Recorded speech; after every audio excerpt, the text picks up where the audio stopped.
He won't fight it.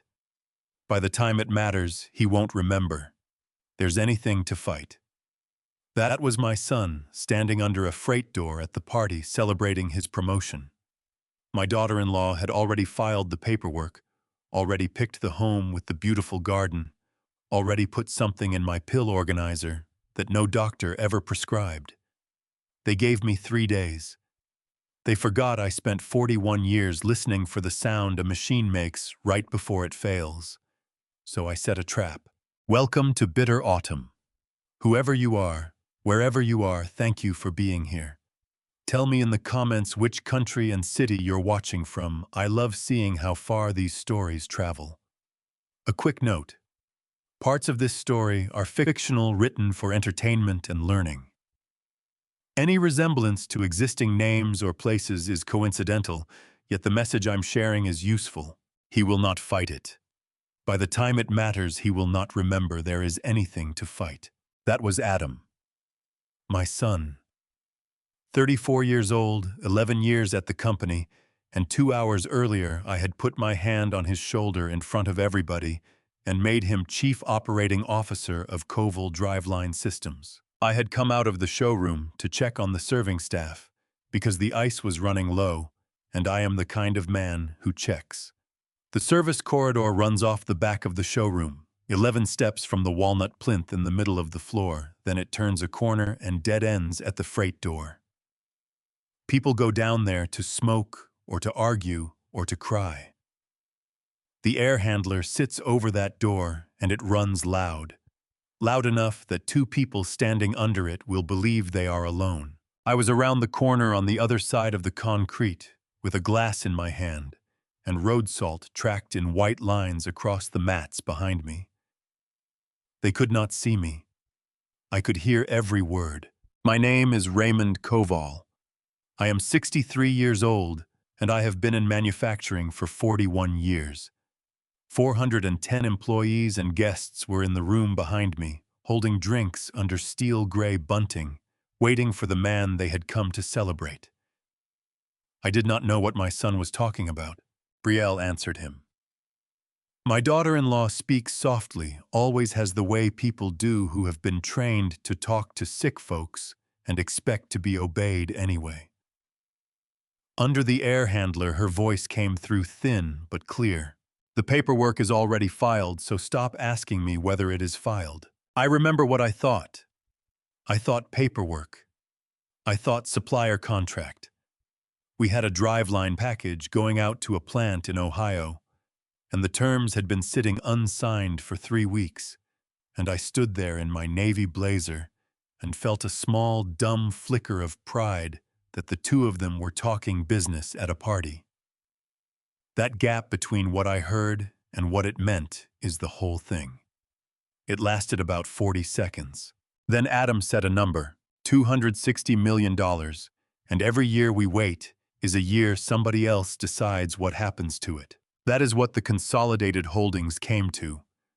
The plant, the land, the tooling, the second line, the paper in the trust, all of it added up and stated in one breath by a man in a mouse gray suit standing next to a freight door.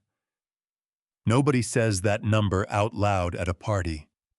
You say it in a conference room with a lawyer breathing through his nose beside you. My hand hurt. I looked down and my knuckles had gone white around the glass hard enough that I loosened my fingers on purpose, one at a time, the way you back a chuck off a part you are about to ruin.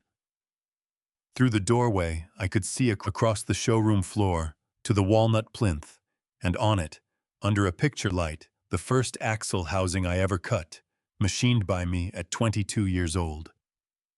41 years stood between that piece of steel and the voice around the corner. Brielle said in the softest voice in the world, "The place has a beautiful garden. He will like the garden." I did not know what place. That is the honest truth. I stood there and tried to fit a garden into a supplier contract and could not do it, and something in the back of my neck went cold before the rest of me caught up. Any man who has run a press knows the sound a machine makes right before it fails, and he knows it in his arms, not his head. Then my son said 3 days, 3 days and he will not remember what he signed.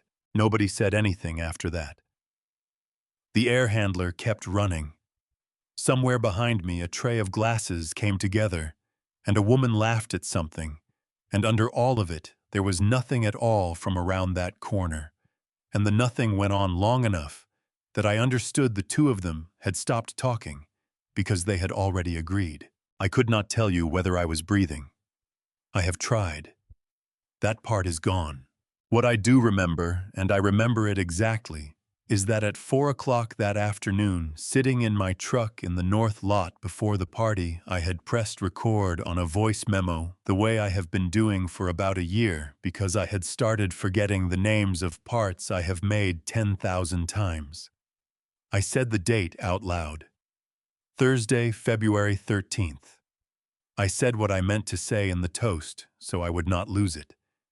Then I put the phone in the breast pocket of my blazer. I could not remember whether I turned it off. I did not step around the corner.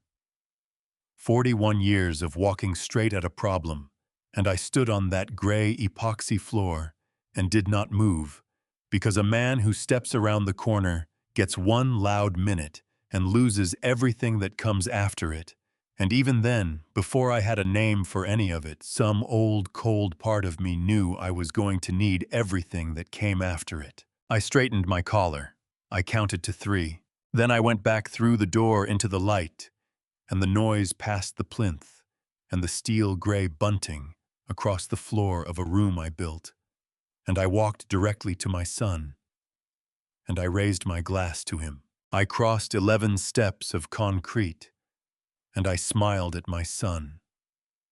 And I want to be honest with you about something. It was not hard. Thursday, the 13th of February, 2025, 8 in the evening.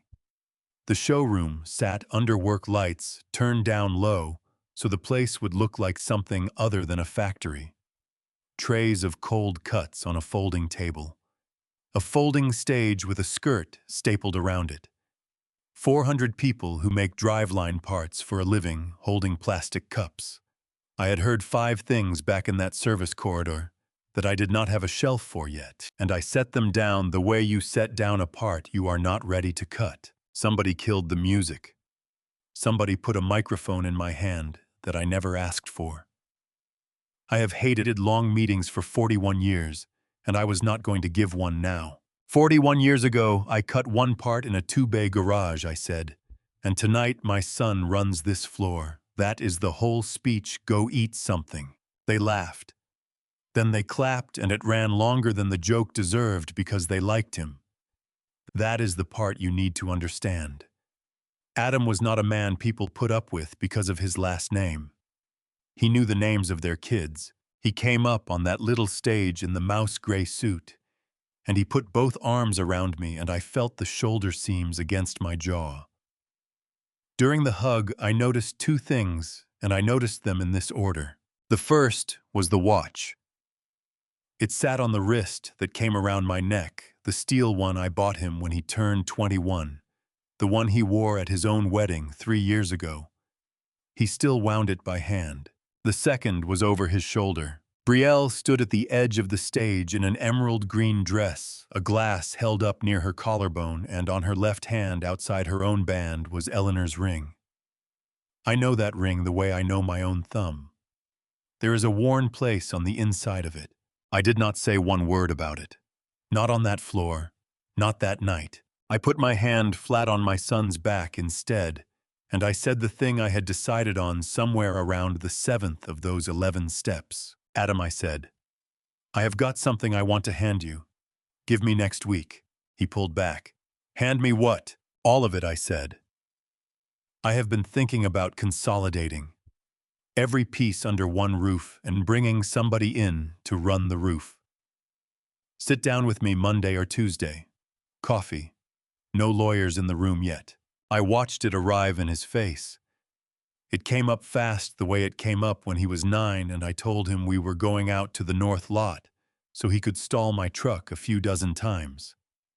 Then he folded it away.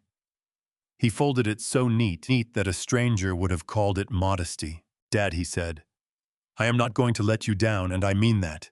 and he bit his lower lip. The left side a quick catch of the teeth gone before the sentence was done. He has done that since he was 9 years old. His mother never caught it. His sister never caught it. I caught it the first time over a broken storm window, and I am telling you plain that Tell has never once been wrong. Then Brielle was at my elbow. She has a way of arriving that does not seem to include walking.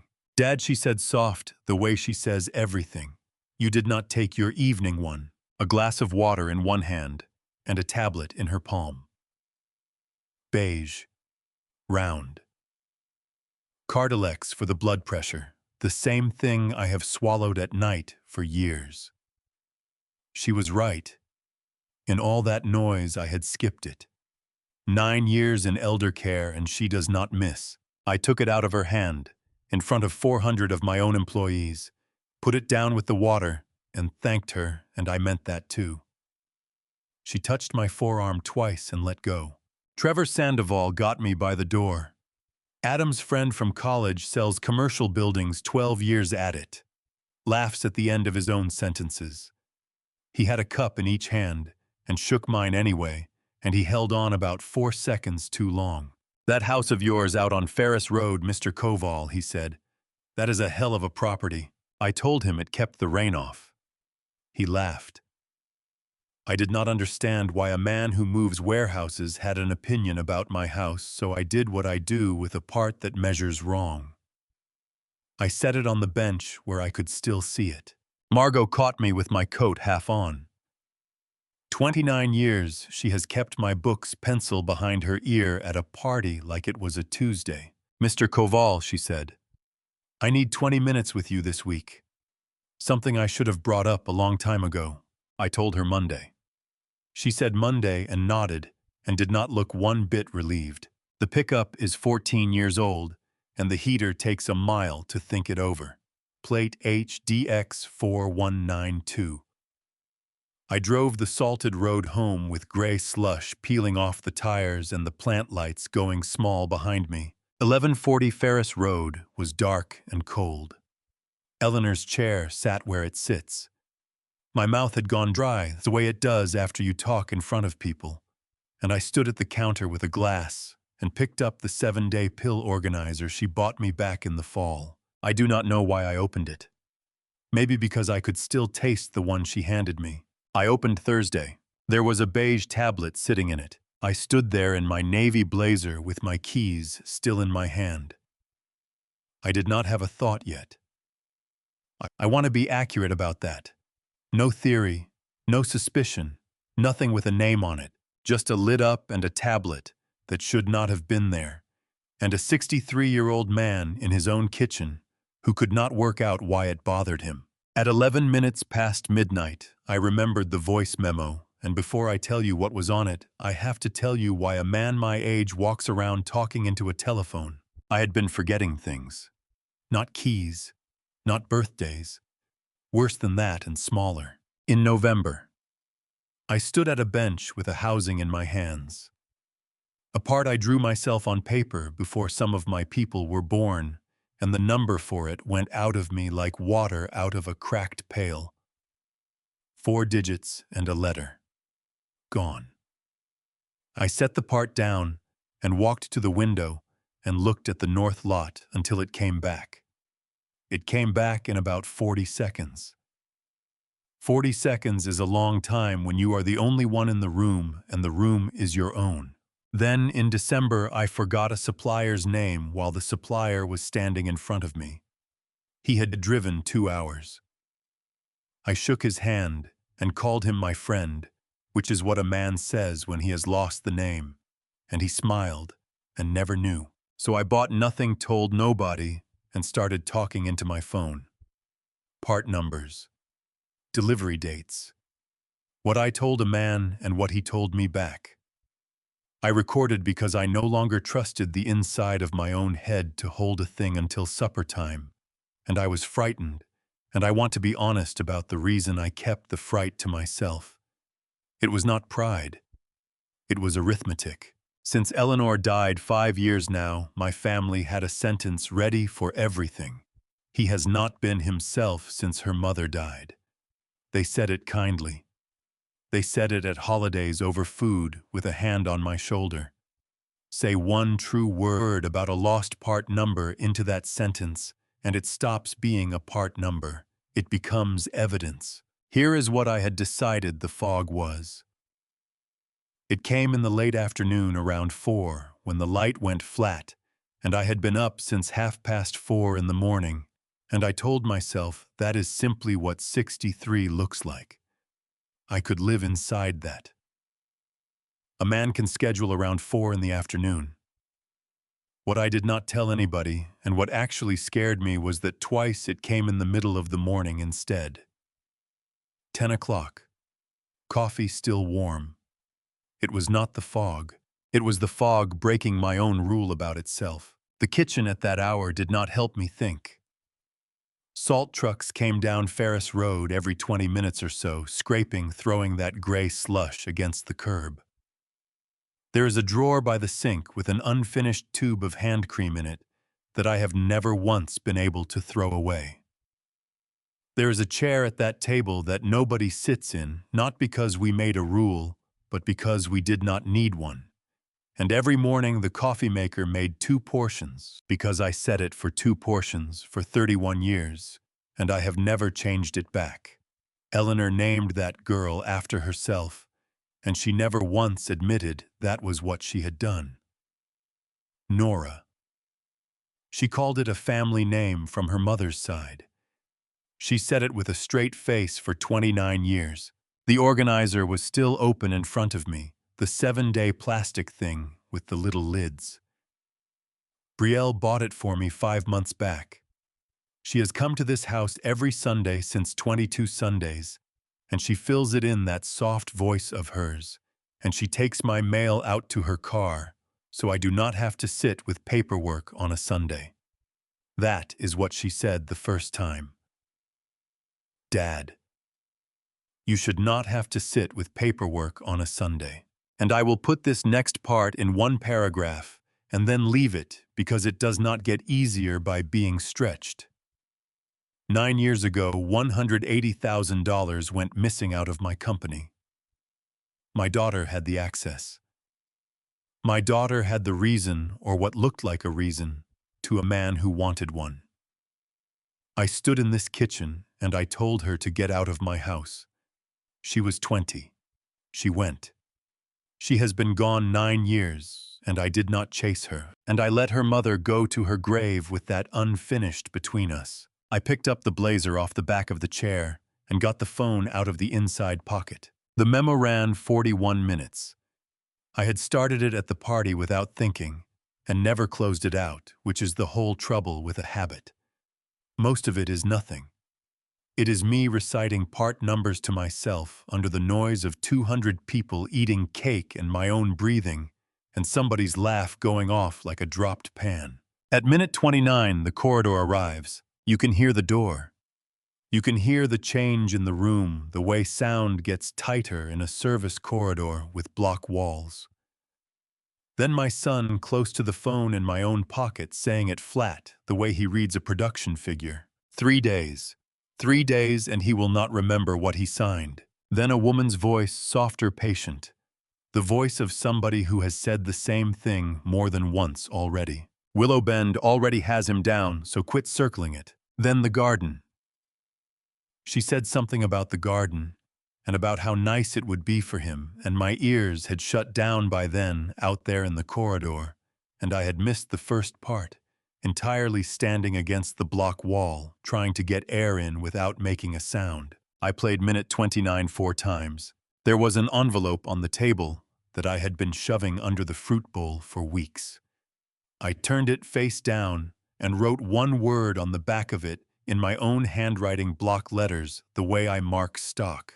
Willow Bend. I turned the envelope over to see what I had been writing on, and that is how I found out. It was day 1 Friday, February 14th, 2025, 6 in the morning, and the kitchen was still that gray color that comes before real light. My block letters sat there on the back of it. Willow Bend. Above them, upside down to me, was a return address, printed small and square. Delcourt County Probate Court. I had been using a court notice as a scratch pad for weeks. I opened it with my thumb because I did not want to get up for the knife. One page.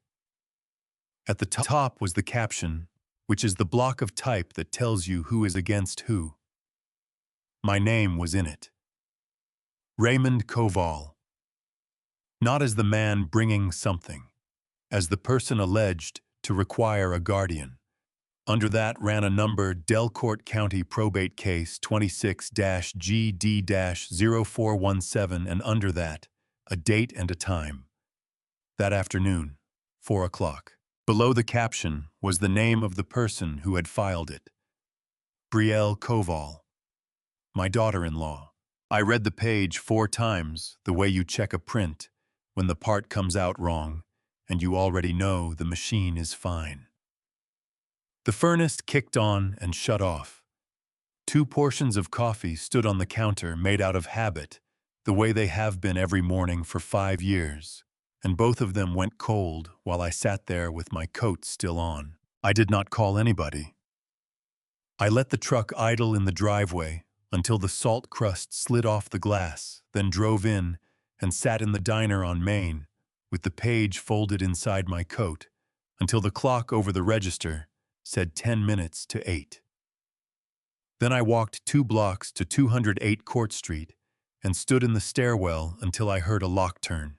Howard Bly has been my attorney for 22 years and has been practicing law for 31. He speaks slow enough to make a man impatient and bills fast enough to make that man pay for the privilege. He is also the only person alive who tells me I am wrong to my face without looking away while he says it. His office has 1 window, and that window faces the courthouse across the street. I hung up his coat, looked at my face, and did not ask why I was there. "Sit down, Ray," he said, "and do not say anything for 1 minute while I read this twice." He read it twice. Then he laid it on a yellow legal pad, uncapped a fountain pen he has had longer than he has had me, and made 3 telephone calls. He said almost nothing on any of them. Between the calls, he did not look at me and he did not fill the quiet, and that told me more than the page had. "Read it to me out loud," I said. "I want to hear it in a room with somebody else in it." "Your daughter-in-law has filed an emergency temporary guardianship petition," he said, "and she has attached 2 capacity evaluations with a physician's signature on them." I asked him to put that in a language I use. "An emergency temporary guardianship petition," he said, "asks a probate judge to hand your legal authority to somebody else right away on short notice before the whole case is heard. So, somebody wants a judge to take my hands off my own controls this afternoon," I said, "before anybody has looked at the machine." "Close enough," he said. "A capacity evaluation is a formal medical assessment of whether you can manage your own affairs. A paper that says whether I am fit to run my own shop," I said, "signed by somebody who sat with me for an hour. And a full evidentiary hearing," he said, "is the contested one where both sides put on their proof. The teardown," I said, "where you pull it apart on the bench and measure every part with people watching."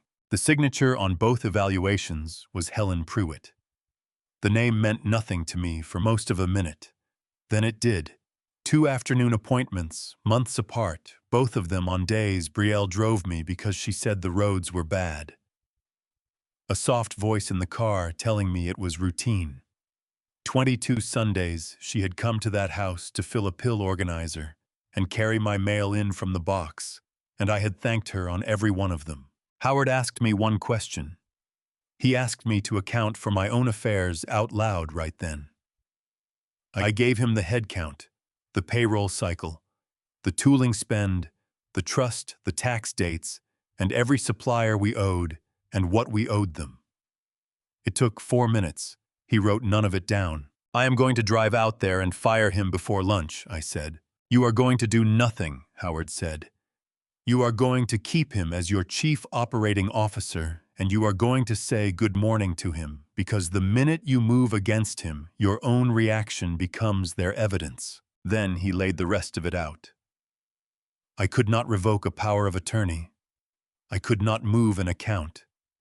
I could not change one line of one thing, because every sudden decision from here forward would walk into that courtroom as an exhibit, and erratic personnel decisions were exactly what the petition already claimed I was making. If I fought it the way a man fights, the fight itself became the proof. So for as long as this lasted, I had to get up, go to the plant, walk past my son in the corridor, sign what he set in front of me, and keep him in that chair. "That is the worst thing anybody has ever asked me to do," I said. "I know it," Howard said. "Go home. Bring me every piece of paper that has come to that house in 3 months, including the junk. We are in front of a judge at 4. I drove home with 6 hours left. 3 months of paper in a house with too many drawers and a hearing waiting in a building I had paid taxes to for 41 years and never once set foot inside. I emptied a drawer onto the kitchen table with 4 hours on the clock, and the word from that recording got a street address, a dollar figure, and a date in that order. It was day 1, Friday, February 14th, 2025, 10 in the morning. The yard light was still burning out there in broad daylight, because I had stopped noticing it 5 years ago. Salt trucks went by on Ferris Road every 20 minutes, scraping, throwing grit against the mailbox post. Inside the house was quiet enough that I could hear the refrigerator cycle. 3 months of paper. That is what Howard asked for, so that is what I built. I worked the way I would set up a job on a machine. Junk in one stack. Bank in one stack. Plant in one stack. Anything with a printed logo I did not recognize went in a 4th stack by itself, and that 4th stack was thin, and that is where it was. 3 hours of sorting. My hands are not built for envelopes. 41 years of steel gave me fingers that split a sheet of paper before they open it. I went slow. I read every line, including the coupon books, because Howard said, including the junk, and Howard has been right about me for 22 years. At 1 in the afternoon, I found an itemized invoice from Willow Bend Meadows Memory Residence, 4400 Meadow Line Road. 26 miles out past the county line, past the grain elevator on a road I have driven maybe 4 times in my life. A private room in the secured wing. A deposit of $19,000 paid 4 weeks ago, and an admission date, Sunday. It was addressed to me, Raymond Koval, 1140 Ferris Road. I did not call that luck. Luck is what men say when they have not looked at the setup. I sat there with the invoice flat on the table, and I worked it back like a bad part from the finished piece to the fixture that made it. Brielle paid it from an account that still carries my address. She needed a Delcourt County address on the file because the county cares where a man lives and where his people live, and my house is the address that makes all of it look local and look like family. That is my inference, not a fact anybody handed me. But it holds, and she has been in this house every Sunday for 22 Sundays. She fills the 7-day pill organizer she bought me. She wipes the counter, and she carries the mail in from the box and stacks it neat and takes what she calls the junk out with her. 22 weeks she has had first hands on every envelope that came here. This one got past her because the facility sent a corrected invoice off their own schedule. Not Sunday. Some clerk out on Meadowline Road fixed a line item and dropped it in the mail on a Tuesday, and it sat in my box for the one day nobody was watching my box. That is the whole thing. A jig only fails where the operator did not clamp it. Then I found the second thing, and the second thing was worse. It was a green card, certified mail return receipt from the Delcourt County Courthouse, and the signature on it was mine.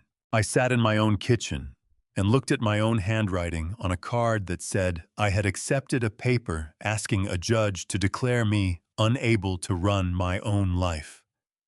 The R is mine. It leans forward the way my hand has leaned since grade school. The K has that loop I never got rid of. Blue ink my pen, my slant dated on a weekday afternoon. I have no memory of signing it. None.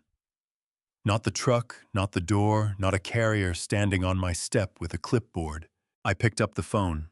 "Howard," I said, and I read him the invoice line by line the way I would read a tolerance off a print. "Read me the admission date again," he said, and read it slowly. "Sunday," I said.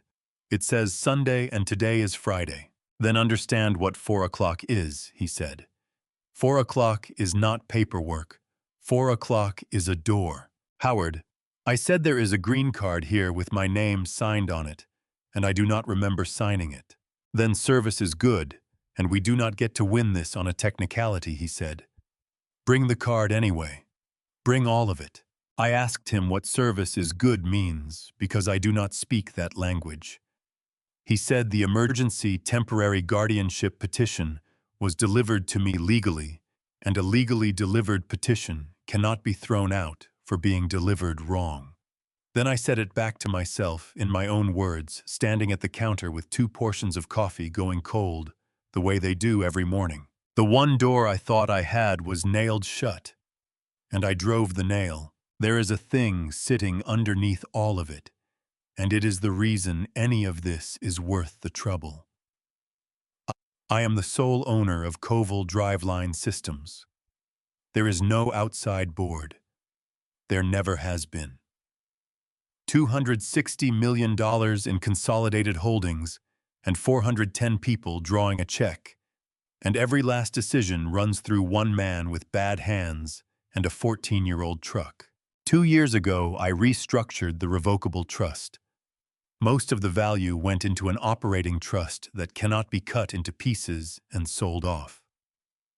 Adam's personal share was capped, and a share was kept back for Nora because Eleanor made me promise, and because a father who threw a daughter out over $180,000 still owed her something. Adam knows every word of that document. He sat in Howard's office while it was read, so my son does not need me dead. He needs me controlled while I am alive, and he needs it before that trust gets confirmed. I laid the Willow Bend invoice down beside the notice of hearing, so the 2 dates were touching. Friday at 4, Sunday. Then I went upstairs and put on the same navy blazer I wore to my son's party. I have paid for 2 wings of the hospital in this town, and I had never walked into its courthouse, and at 4 in the afternoon I learned that the room where they decide whether you are a person is smaller than my office. 4 rows of benches.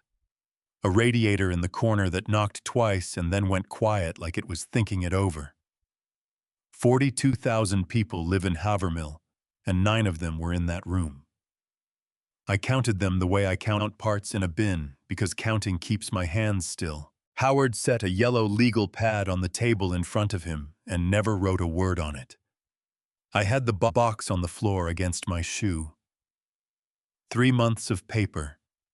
The notice of hearing. The return receipt with my own signature on it, which I still could not remember making. And the invoice from Willow Bend Meadows Memory Residence for $19,000. Brielle sat at the other table, in a gray coat, with her hands folded. She looked at me one time, and her face did not move. Adam sat behind her in the first row, in the mouse-gray suit he had worn to his own promotion 30 hours earlier. He did not look away when I found him. That was the part I had not braced for. I had braced for a man who could not meet my eyes. The clerk read it out. Delcourt County Probate Case 26-GD-0417. In the matter of Raymond Koval, a proposed ward. Proposed ward. That is what I was on the paper. A man somebody was proposing to hand over to somebody else. Howard stood up slow the way he does everything except his billing. My client has retained counsel and demands a full evidentiary hearing, and I would ask the court to look at 2 dates on this invoice and nothing else. A full evidentiary hearing is the real one. Both sides haul in their proof, and a judge sits there and listens to all of it before anybody's life gets moved. What Brielle had filed was an emergency temporary guardianship petition, which is a way of asking a judge to hand a man over fast on short notice before there is time to argue about it. Howard told me that in his office that morning, and I said it back to myself in the truck until it fit in my mouth. He carried the invoice up and laid it down and put one finger on it, and he said nothing else about it. Not one word. He came back and sat and folded his hands. I thought he had forgotten his own point. I did not know it yet, but that finger was the whole case, and it would be 42 days before I understood what he had shown that judge. The judge asked me 4 questions. She asked them straight at me, not at Howard. Mr. Koval, tell me what you own and how you pay for it. 410 people, a driveline plant, a 14-year-old truck, and a house I have paid off twice because I did it wrong the first time. She asked who did my banking. I said I did. She asked who had my keys. I said I did. She asked if anybody had explained to me what was being requested, and I said a man on Court Street had that morning at 9 o'clock, and that he charged me for it. The petition leaned on 2 capacity evaluations. A capacity evaluation is a doctor putting her name to whether you can run your own affairs. Dr. Prewitt had signed both of them, and Dr. Prewitt was not in the room.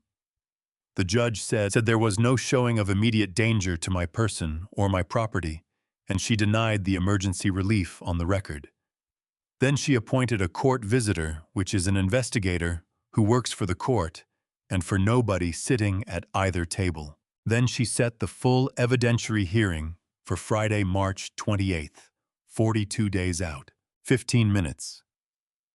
That is what it took. I have run safety meetings that took longer and settled less. Sunday was dead. The bed at Willow Bend, the $19,000, the ride out to Meadow Line Road, all of it dead on a Friday, in a room with a bad radiator. In the corridor, a woman with a canvas satchel stopped in front of me. 57, maybe. Gail, 16 years doing this, she said, and she said it the way I would say 41 years in manufacturing, meaning do not waste my time. I work for the judge, Mr. Koval. Not for you and not for them. I will be at your house and I will also sit down with the people who filed. Then she asked me what year it was, and she asked me to name the month and the day, and she stood there with her hands on the satchel and did not write one thing down while I answered. I have negotiated tooling contracts in 3 countries. I have fired men twice my size.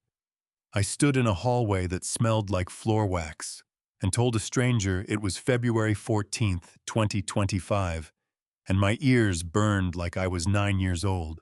I did not hold it against her. She was the only person in that building who had nothing to gain from what came out of my mouth. Outside, the sky was already going dark, and the steps were wet stone with salt ground into them. Adam came down and stood beside me. Not close. Beside. I was not angry. That is the part I need understood. He was kind. Dad, I am glad you got a lawyer. I am glad you are fighting. I looked at him. He was not biting his lower lip. Today is a good day. That is all it is. On the bad days, you will not remember that you wanted to fight. He put his hand on my shoulder, and he left it there, a second longer than a man does when he is lying, and he went to his car. Standing on that stone, I understood the thing that took the wind out of me worse than the courtroom did. My son believed every word he had just said. Every one. I got in the truck. I did not go to the plant. I did not go home. On Sunday morning, I put an address into a truck that had never once needed one. Day 3 was Sunday the 16th of February, 2025. The snow had gone gray at the edges of the road, and the salt had eaten a white crust into the bottom of every door panel in Delcourt County. On Friday, a judge had said no to the paper with my name on it, and that no was the only reason I was free to turn a steering wheel on a Sunday morning, instead of sitting somewhere waiting for a woman in scrubs to bring me a cup. They had a room ready for me on Sunday, so on Sunday I drove the 26 miles, and I parked where a visitor parks, and I looked at it. Willow Bend, Meadows Memory Residence. 4400 Meadow Line Road. A long brick building set back behind a portico and a flagpole and a sign carved out of stone instead of printed on plastic. Somebody had paid for that stone. Somebody had thought about how it would look to a man sitting in a truck in the lot deciding. I sat there 40 minutes. I know it was 40 because I looked at the clock on the dash when I shut the engine off, and I looked at it again when I started it. I measure things. Give me a part, and I will tell you where it runs out of true. So I measured the place. The walk was salted, not just shoveled salted clean to the curb, which is a thing you only do if somebody inside has decided that a fall is unacceptable rather than unfortunate. The windows were tall. The gutters were straight. On the east side there was a courtyard garden. Old snow lay over the beds in a smooth crust with the shapes of the plantings under it. And there were 6 benches, and there was a bird feeder on a shepherd's hook with a cardinal on it, red as a warning light. The feeder was full. In the middle of February, somebody fills that. I am going to say the worst part out loud, because if I do not say it here, then nothing else I tell you is worth hearing. It was a good garden. It was not a warehouse. It was not a hallway that smelled like a mop bucket. It was a good garden at a decent place, and it had been chosen for me, and that is exactly what made it unbearable. Cruelty you can get your hands on. Kindness with a hinge in it you cannot. The garden had one door back into the building, and beside the door there was a keycard reader, a little black box with a green light in it. From the outside it looked like nothing at all. 41 years I have walked past readers like that on my own floor. While I sat there, a woman came to the inside of that door. She wore a blue housecoat with the belt tied around twice. She was maybe 80. She put her hand flat on the glass, and she left it there. She was not knocking. That is the part I have never been able to file anywhere. A person knocking believes somebody is coming. She was not knocking. She had her palm flat on the glass, and she was looking out at 6 benches and a full feeder and a cardinal, and she held it long enough that I could count. I did not look away. I want that on the record. I sat in a 14-year-old crew cab in a visitor space, and I looked at her the whole time because looking away would have been a small mercy for me, and no mercy at all for her, and I did not go in. The fog came at 4 in the afternoon. It does that in Havermill, comes up off the low ground behind the fairgrounds, and lies down over Ferris Road like a dropped sheet. That is what fog does, I had always told myself. That Sunday, I stood at the kitchen window, with a cup going cold in my hand, and thought a different thing. The fog in my head arrives at 4 in the afternoon. 10 in the morning is when I open a plastic compartment. 4 is 6 hours after 10. That was a thought. I want to be plain. It was not a belief. A thought is a scratch mark laid on a piece of stock. It is not a cut. But I had made the mark, and once the mark is on the metal, you can always find it again. Day 4 was Monday, the 17th of February. At 4 in the afternoon, I walked into Brandt Pharmacy at the corner of Main and Delcourt, with the 7-day organizer in my coat pocket, and the extra tablet still sitting in Thursday, where I had found it. The bell over the door did what it has done for 19 years. Ellis Brandt stood up behind the raised counter in his white coat.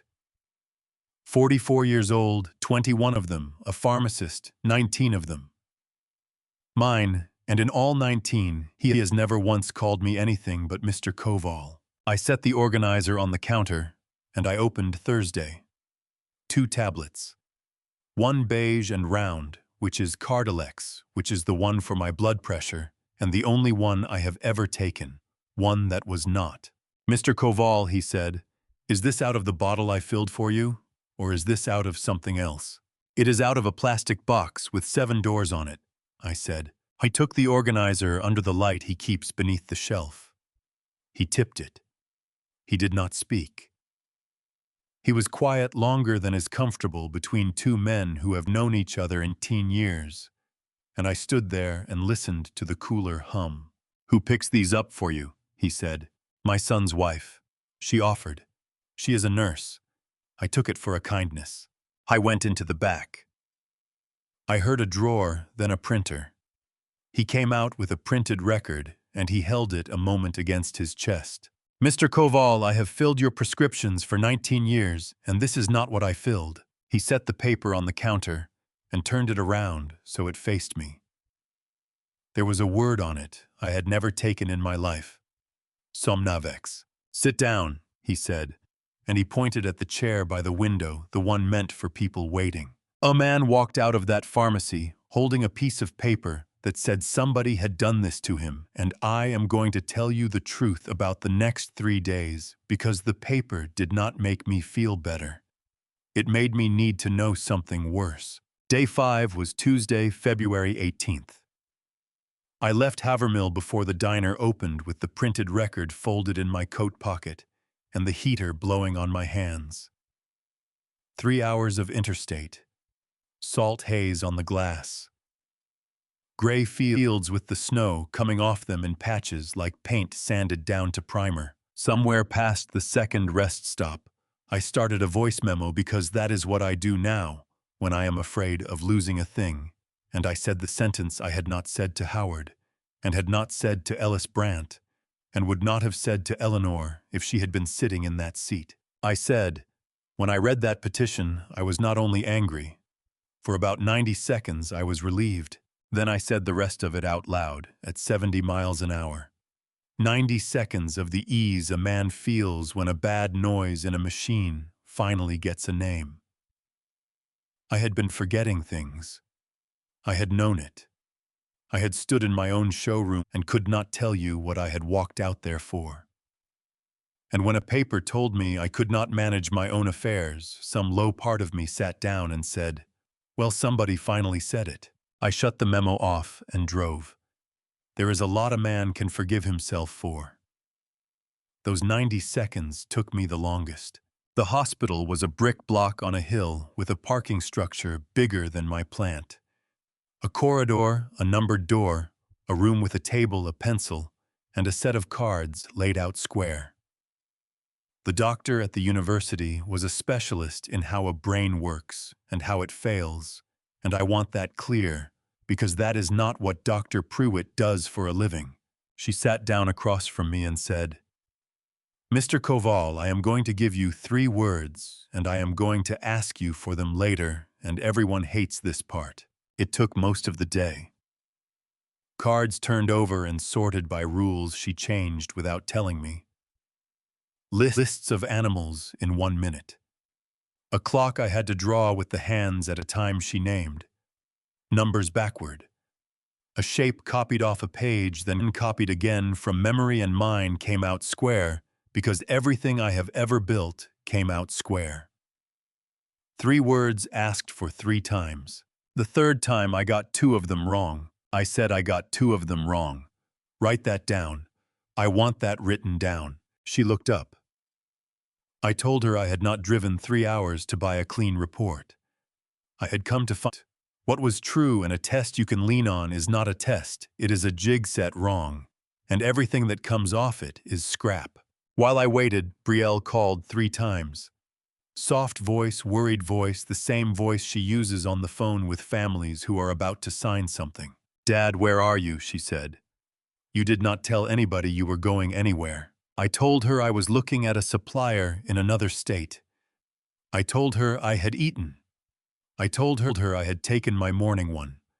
3 lies to the woman who fills my box on Sundays, and I want to be honest about the part that bothered me. It was easy. It came out level and warm, and I did not even have to slow down. 63 years old, and I found out I had that in me. The motel across the road had a coffee maker that makes 1 cup at a time. I sat on the end of the bed both nights and made 1 cup and did not make a second, and I noticed that, and I did not know what to do with it. The result came Thursday, February 20th, day 7. The doctor at the university put it in front of me and read it with me. I was entirely capable of managing my own affairs, fully able to make my own medical, legal, and financial decisions. A second finding was attached underneath. The reported symptoms were consistent with anticholinergic burden, which she explained as the fog and the memory trouble that certain drugs put on an older man, and those symptoms were expected to resolve when the agent was withdrawn. Withdrawn, meaning stop taking it and you come back. I called Howard from the lot with the truck door open and one boot on the pavement. Read me the second finding again word for word, he said. I read it twice. He was quiet long enough that I could hear his fountain pen going on a legal pad. Then he said, that physician did not lie to anybody. She was handed a list of your medications by the person who fills your pill box, and the sleep aid is not on the list. 24 years in practice. 2 capacity evaluations signed. She had assessed a man she believed was taking 1 blood pressure tablet, and the paper in the case file backed her up, because whoever built that file had cut a piece out of the picture before she ever saw it. Howard said the whole thing lands at the full evidentiary hearing on day 43 and not 1 day sooner, and that the case number stays exactly what it is until then. I drove home. 3 hours the other way. Friday morning, I stood at the counter at Main and Delcourt, while Ellis Brandt filled the 7-day pill organizer himself with Cardilex beige and round reel tablets in every well. Before he filled a single well, Ellis Brandt counted the tablets that did not belong there into a paper envelope, wrote the date and the time on the flap, in his own hand signed across the seal, and made me sign under him. He kept one envelope behind the counter with his controlled logs. The second one went to Howard Bly that afternoon, and into the safe in his office, and neither of us opened it again. Howard said it that way on the phone. Do not carry it around in your pocket, Ray. A thing you keep loose is a thing they get to say you tampered with. Then I carried it into my kitchen and set it back on the exact spot, facing the same way, the lid catching the light, the way it always had. Nothing on that counter was going to look different on Sunday. Then I stood there in my own kitchen alone and practiced forgetting something. On Saturday morning, I sat in a cold law office and told Howard Bly I wanted to drive to the police station. And Howard Bly said no, and then he told me why, and I have thought about what he said every day since. It was day 9, Saturday, February 22nd, 2025. The heat at 208 Court Street runs on a timer that does not know about weekends. We kept our coats on.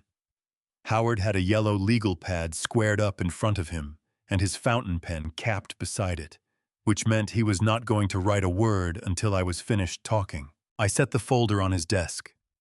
The pharmacy record from Ellis Brandt. The clinical finding from the drive 3 hours out. The plastic box with 7 lids. I have got the pharmacy record, and I have got the box, I said. I want to drive to the station right now. Howard picked the folder up and put it back down without opening it. 22 years he has been my counsel. He is the only man alive who tells me I am wrong to my face. Then let me take it apart in here, he said, before a deputy does it out there. I held up one finger, ink on the side of it. 1. That record proves a prescription was changed. That is all it proves. It does not prove who set a tablet into a plastic box on a counter in your kitchen. There is no camera in your kitchen, Raymond. There is no signature on a pill. I did not say anything. He put up a second finger. 2. Their answer is already written, and it is close to unbreakable. He looked at me over the top of his glasses. And they will say you got confused and mixed up your own pills, and that this is exactly why they were worried. That landed the way a bad cut lands before the pain shows up. Every fact I had carried in there could be turned around and swung back at me as a symptom. 3, he said. There is a file, 5 months deep, a 7-day pill organizer bought for you as a kindness. Somebody driving out every Sunday to fill it. 2 capacity evaluations signed by your own physician, and a capacity evaluation is nothing but a formal written opinion on whether a man can run his own affairs. That file is not a lie exactly. That is what makes it work. It is a true picture with a piece cut out of it. So I walk in and tell them my family did this to me, and that reads as the last symptom on the list. A man who believes his family is conspiring against him is a textbook presentation.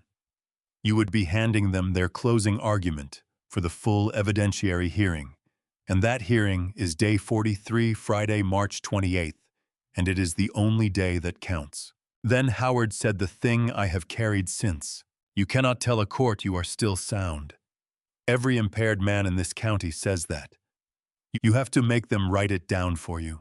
I sat in that cold room and understood. I was alone in a way I had not been alone at Eleanor's funeral. My word was worth nothing now. Not 41 years of it. Not my name over the door. My own voice had been lifted off the table, and the only road back onto it ran through other people. People with licenses and stamps and no particular reason to love me. Howard uncapped the pen. One more thing, and you will not like it. I filed a vulnerable adult protective report Friday because I am obliged to. It is a mandatory notice to the state that a person may be at risk. It moves at its own speed now. Neither of us steers it. I turned that into my own words, because his never fit my mouth right. So I started a machine, I said, and there is no switch on it. There is not. Who does it look at? Everybody, you included. Before I left, he used a term I had never heard him say out loud. Fiduciary certification. A clause, he said, where a man signs his name to a statement about what he has and has not done. He said it the way you mention a tool on a shelf you might reach for later in the job. He did not say more. I did not ask. On Sunday day, 10 February 23rd, I went to the plant with the lights off. 410 people work in that building. On a Sunday, it is the cold ticking of the roof and the smell of cutting oil and nothing else. I walked back to the old horizontal mill, the one I learned my trade on, and laid my hand flat on the housing, still warm from Friday. Standing there in the dark, I finally had a name for what I was building. A trap is a guess. A trap is a man deciding in advance what another man will do, then setting a spring on that guess and hoping. I have never trusted a guess with my hands. A jig is a different animal. A jig is a fixture. It holds the part in exactly one position, so it can only be cut one way. You do not argue with the part. You do not predict it. Every part that goes into it comes out the same, and the jig does not care whose name is stamped on the blank. I did not set a trap for my son. I built a jig, and I meant to hand it to him and let him seat himself in it. Then Howard called. He does not call on Sundays. Then your jig is short a piece, he said. Everything we have is paper about you. We do not have one thing from inside it. We need somebody who was in that room.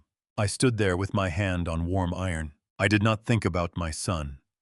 I thought about a door and somebody standing next to it asking me for 20 minutes.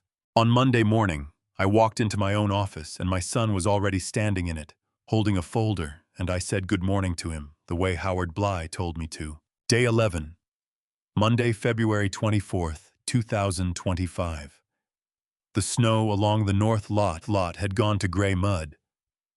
The road salt had dried white across the concrete apron, and I had spent the whole drive in rehearsing an ordinary voice. I had gone to sleep the night before, with a woman standing beside a door in my head, asking me for 20 minutes, and I woke up still not able to put a face on her. Howard wanted somebody who had been in the room. I had a shake and a sentence, and nothing else. What I did have that Monday was a rule. Howard had laid it down slow the way he lays everything down. Do not accuse him. Do not change one thing in how you treat him.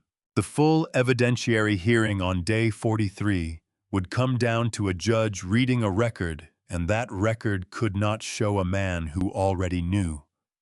In my words, it came out plainer than his. Say good morning to the man trying to take your name off your own life.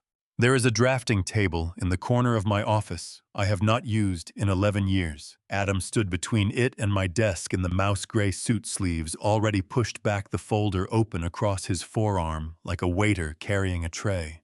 "Morning, Dad," he said. "I am just clearing a few things off your desk so you are not buried." "Appreciate it," I said. "How was your weekend?" He told me about a furnace filter he replaced and a restaurant with a long wait. He talked easy. He has always been easy. Everybody in that plant likes my son, and there is nothing false in the liking.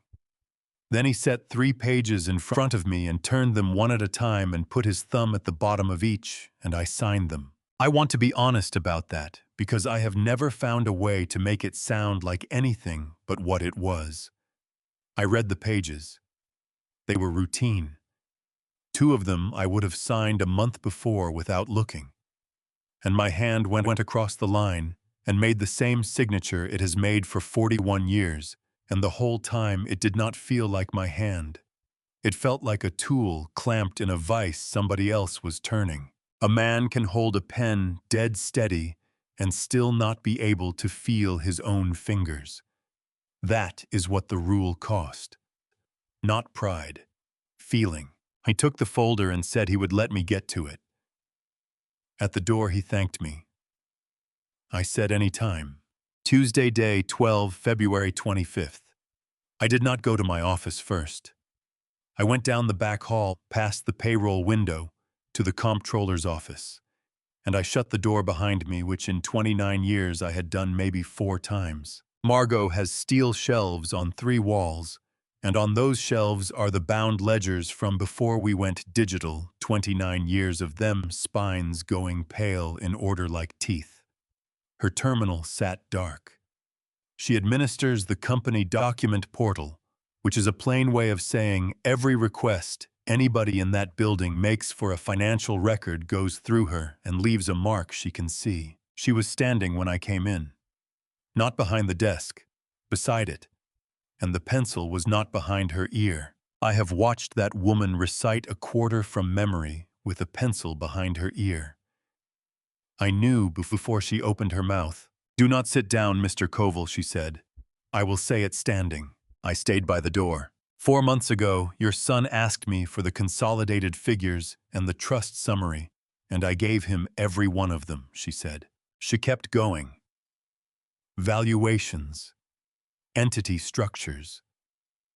The consolidated holdings, all $260 million of it, laid out clean. The summary of the revocable trust, which Howard calls a trust, a man can change while he is living, and I call the paper that says, "Who gets what?" and lets me move it. Adam told her he was getting ready for the day his father stepped back.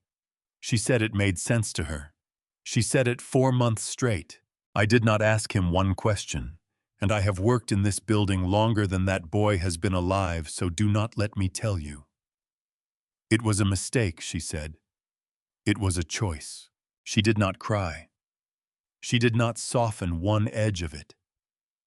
She stood there in front of 29 years of her own handwriting and waited for me to say it was all right. 9 years ago, $180,000 came up missing out of this company, and I put my own daughter out the door over it, and I stood in that office knowing what my mouth was capable of. So I will tell you straight. I did not forgive Margot Dunbar that day. I could not have. I have heard people say forgiveness is a decision you make and then live into, and maybe that is true for better men. What I had was a shop floor answer. "I am not going to tell you it is all right," I said.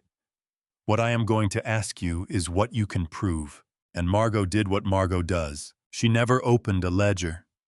She never touched the terminal. She gave me dates, file names, and routing in order like a woman reading off a wall only she could see. 5 requests. 3 came from Adam's own account. Two came from an account that was not his and never had been. Whose account, I said. She read out the name of a law office. Then she read out the county it sits in, and the county was not ours. Corbin County. I picked up her desk phone and called Howard. He asked her one question. Then he went quiet. He stayed quiet so long I turned the phone over and looked at the screen to see whether the call had dropped. "I will call you in the morning," he said. I hung up without saying goodbye. Howard Bly called me at 6 in the morning, which he had not done in 22 years, and he asked me whether I was sitting down, which he had never done at all. I was standing at the counter in the kitchen at 1140 Ferris Road. Wednesday, February 26th. Day 13. The coffee maker had already finished its cycle. 2 portions the way it has run for 5 years, because I have never reset it, and I am not going to. Outside the window, the snow along the drive had gone gray with road salt. I sat down. "Raymond," he said, "are you sitting down? That petition was filed 7 weeks before the party." I heard paper move on his end the slow way he turns a page when he wants to be certain. "Say it again and go slower," I said. He said it again. Delcourt County Probate Case 26-GD-0417. Emergency Temporary Guardianship Petition. Petitioner of Record, Brielle Koval. Filed 7 weeks before the 13th of February. I did the arithmetic out loud, because that is how I check a number I do not want to believe. 7 weeks back from a Thursday in the middle of February puts you in the last week of December. The plant was on skeleton shift. I remember standing in the north lot, in the cold, telling my son I was going to make him chief operating officer in the spring, and I remember him putting his hand flat on the hood of my pickup, like he needed something to hold. That was the worst arithmetic of my life. The promotion was announced after the filing. The party was planned after the filing. The bunting came out of the storage cage after the filing. The folding stage. The speech I wrote on a legal pad at that same table with a pen that kept skipping. The toast. The hug.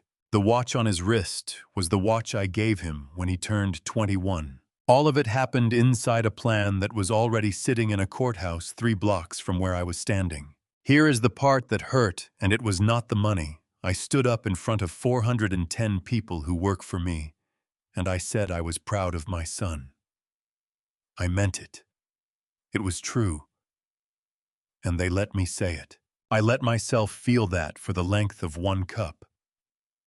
Then I poured the second portion down the sink, which I had never done, and I got dressed. At 8 in the morning, I was at 208 Court Street. Howard had cleared his desk. There was a docket sheet in the middle of it, and nothing else. 22 years as my counsel, and I had never seen that desk carrying 1 piece of paper. 2 separate things, he said, and do not mix them up. Go ahead. The first is the case. The independent capacity evaluation, the pharmacy record, and the court visitor's report. Mrs. Merrick files, the judge reads. That is what saves you at the full evidentiary hearing on the 28th of March. He tapped the docket sheet twice. The evaluation saves you. It does not cost him $1. So the first fight is an inspection, I said. Either I run to spec or I do not. Nobody gets penalized for an inspection. It only proves the part. That is right. And the second thing, if you want him to pay for what he did, Howard said, that is a different piece of paper, and you have to put it in his hand yourself. Then he told me what the paper was. A management agreement for a new entity, Havermill Legacy Holdings. It would sit above the consolidated holdings $260 million, and it would pay the manager a carried interest of 22%. I would offer it to my son. On paper, it would be the best day of his life. 4 clauses, Howard said. Fiduciary certification. The manager certifies he has not initiated, funded, or participated in any proceeding concerning my client's legal capacity. He signs his name to a statement that he had no hand in this, I said. Personal guarantee. His individual promise to pay a capital contribution note of $4,500,000 secured by his house. He sets his own house on the table, I said. Not the company's, his. Clawback provision. Every dollar drawn comes back if the certification is false. One bad part and you eat the whole run, I said. Share forfeiture provision. $9 million of vested shares void on a false certification. The shares go back in the bin, I said. He set the fountain pen down. Ray, Adam is not stupid. He will read every line of this. I know. He said it a second time, slower the way he does when he thinks I am not listening. He will read every line. He's going to read every line of it, I said. Good. A jig only works if the part seats all the way down. Howard looked at me for a long moment. Then he picked the pen back up. I stood at the door with my coat over my arm. Add one more word to the certification, I said. Which word? Funded. Why that one? Because somebody paid for that filing, I said, and it was not the woman who signed it. I asked Margot Dunbar to go back through everything she had ever handed my son. And on the second afternoon, she came out of the records room carrying a ledger from 9 years ago, and she did not hand it to me. She set it down and stepped back from it. It began on the Thursday, day 14, the 27th of February. I had told her at 8 that morning, with her door shut, that I wanted every figure she had ever passed to Adam, where it came from, and what it was attached to. She had to pencil behind her ear, and she did not reach for it. She said she would need the records room and 2 days. I said, take them. The records room sits behind the payroll wall. Steel shelves bolted into the block. Fluorescent tubes, one of them ticking. 29 years of paper in there, and most of it hers. A wire window up near the ceiling. Thursday, it was gray. Friday, it was grayer. So on Friday, day 15, the 28th of February, I was standing in that doorway at 2:30 when she came out. It was a green cloth binder, the old kind, from before we put anything in the portal. She set it on the steel table between us, took 2 steps back, and put her hands down at her sides. It was never taken, Mr. Koval. It went to a supplier account. I posted it. I did not say anything. The tube ticked. I found it a year later during reconciliation, she said, and I want you to hear me say the next part. I turned my monitor off, and I went home. I have known for 8 years. I asked her to tell it, in order the way she would tell an auditor. She did standing up without once opening the binder she had carried out. The payment was coded to a supplier we had used for 11 years, she said. $180,000. It went to their account, and it sat there, and it was applied against the next 4 deliveries. Nobody stole anything. There was nothing to steal. It was a bad line in a column, and I made it. A year later, I was reconciling the supplier ledgers, she said. It was an evening. I found the entry. I sat in my chair, and I looked at it, and I knew exactly what I was looking at. I did not have to check it twice. I turned my monitor off. I put on my coat and I went home and I ate dinner. I came back the next morning at 7 and I did my job. Why, I said. Because she was already gone, she said. Because it would have been me instead. I told myself both of those and only one of them is true, and it is not the first one. I want to be accurate about what happened in me, because it is the only thing I have to offer here. My hands went cold from the fingertips back the way they do in the yard in January. My mouth went dry and there was a taste in it like metal shavings. I did not shout. I have shouted on a plant floor for 41 years, and there was nothing in me that wanted to. I put one hand flat on the steel table because the table was there. I could hear my own breathing, and it sounded like a man standing behind me. 9 years.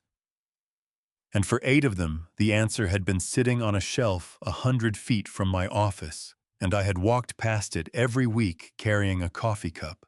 Then I said out loud the thing I had not said out loud since the day I said it. I told her at my own front door that I did not have a daughter who steals. That is what I said. Those exact words. She was 20. It was October. She had a duffel bag already packed on the step because she knew me. She did not cry. She asked me one time to look at the numbers again. I told her I had looked. Then I said it, and I shut the door with her on the outside of it. Margot said she was sorry. Once, plainly. Then she stopped because she has never been a woman who fills a silence. Standing there, I could feel my own mind trying to build her a chair and sit her down in it. Trying to say she knew and she kept quiet, and that is why my daughter has been gone 9 years. That is not why. I want to be exact because this is the one part of the whole business that I am the author of. Margot handed me a wrong number. That is a bookkeeping error, and this plant has lived through 100 of them. What put Nora on the outside of that door was not a wrong number. It was a man in his own doorway, in his own voice, deciding in about 4 seconds that the worst thing he had ever heard about his own child was true. Nobody handed me that sentence. I made it myself, and I have never made anything cleaner. You can fire me at 4 o'clock, and I will still be at this desk until 4 o'clock, she said. I told her I was not firing her. Firing her would have felt like something, and I had not earned the feeling. Then she said the part I will carry. I broke one family in this building by keeping quiet, she said, and I am not doing it twice. Tell me what you need. I told her to keep going and to put a date on every figure she had ever handed him. At 10 minutes to 4, I went out the dock door into the north lot and got into the truck, 14 years old, and the seat knows me. I took out my phone and typed in Culvert Gap and let it think. 4 hours. 4 hours against 9 years. I sat there with my hand on the key and the lot going blue around me, and I did not start the engine. I did not drive to the mountains that week. And the reason I did not is that Sunday came first, and on Sunday she comes to fill the box. Day 17.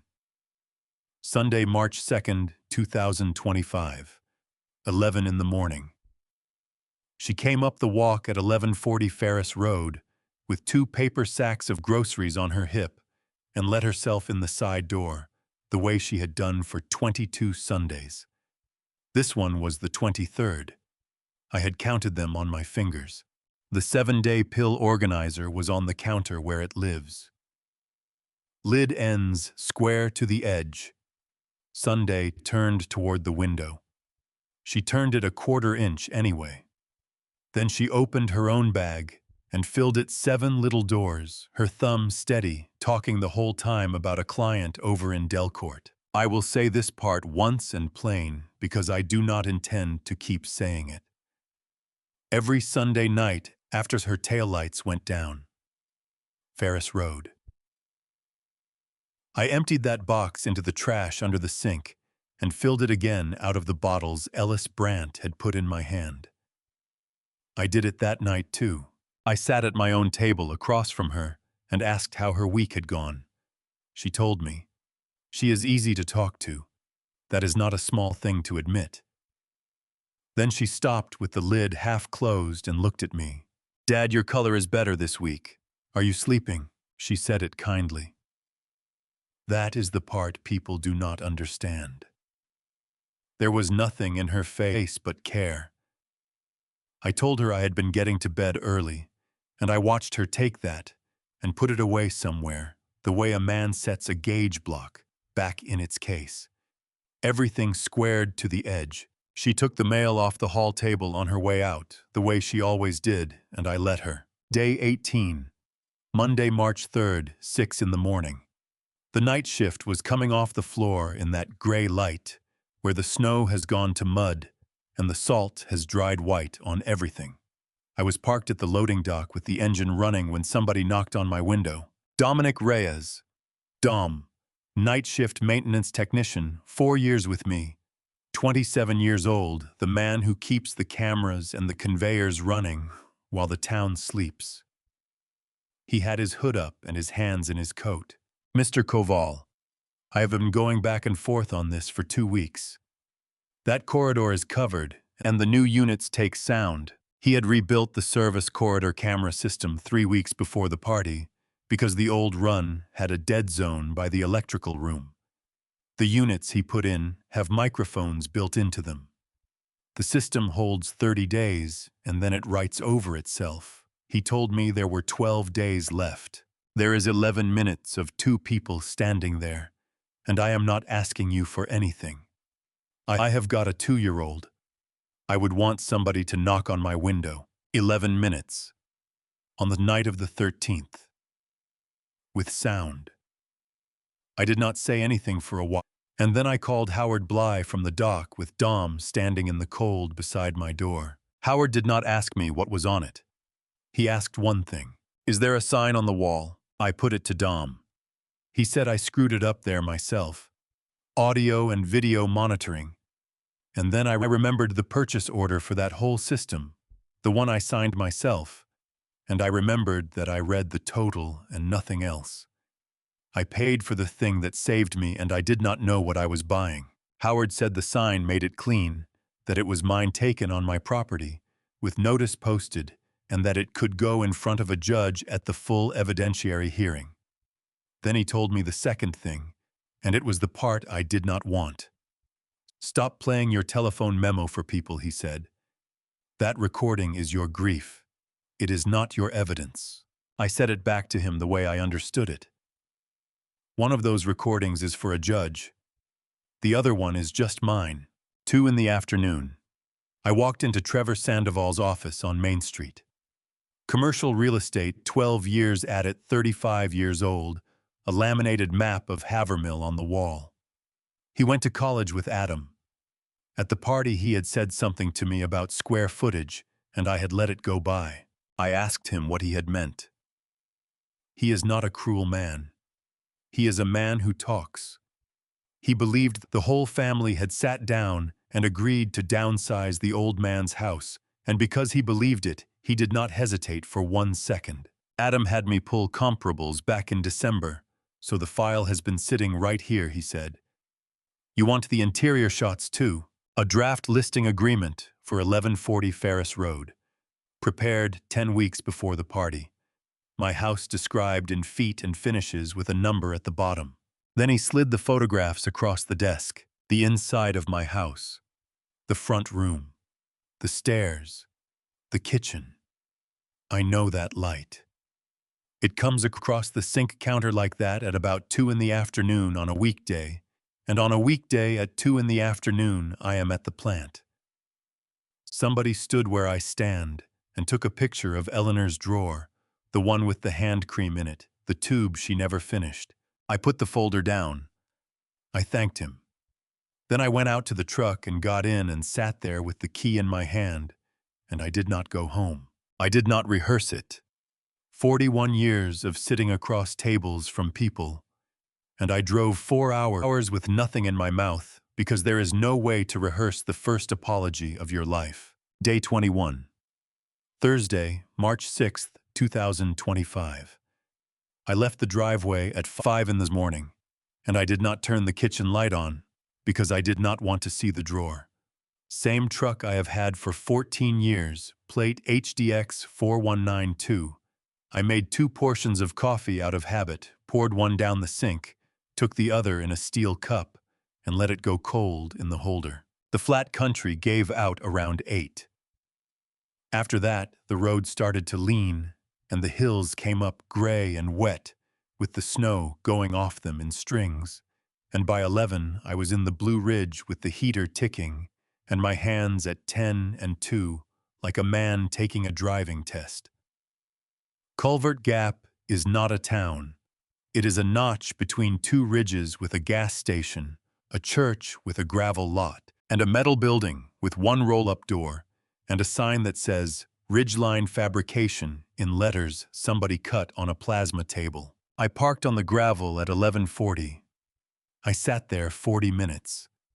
There was a burn barrel by the fence putting up a thin line of smoke, and the roll-up door was 3/4 open, and under it I could see boot soles and the blue snap of an arc, going and stopping and going. I know that rhythm. Route pass, stop, chip, look, go again. My daughter was inside a job, and you do not pull a welder off a hot joint, not even for this. So I waited in the smell of hot steel and diesel and wet rock, and I rolled my window down so I would not lose my nerve in a warm cab. She came out at 12 with her hood up, and her helmet flipped back, tan welding jacket gloves in her hand. She got 2 steps into the gravel and stopped. She was not looking at me. She was looking at the truck. That is the thing that hollowed me out. She recognized the truck before she recognized me because it is the same truck she learned to back a trailer with when she was 15. Then her eyes came up over the hood to the windshield, and her face did not do one single thing. She walked over. She did not hug me. She did not shout. Her right forearm was bare to the elbow where she had shoved the sleeve back, and the crescent burn scar was still there, shiny and pale, the one she got at 19 and never covered. "Is somebody dead?" she said. "No," I said.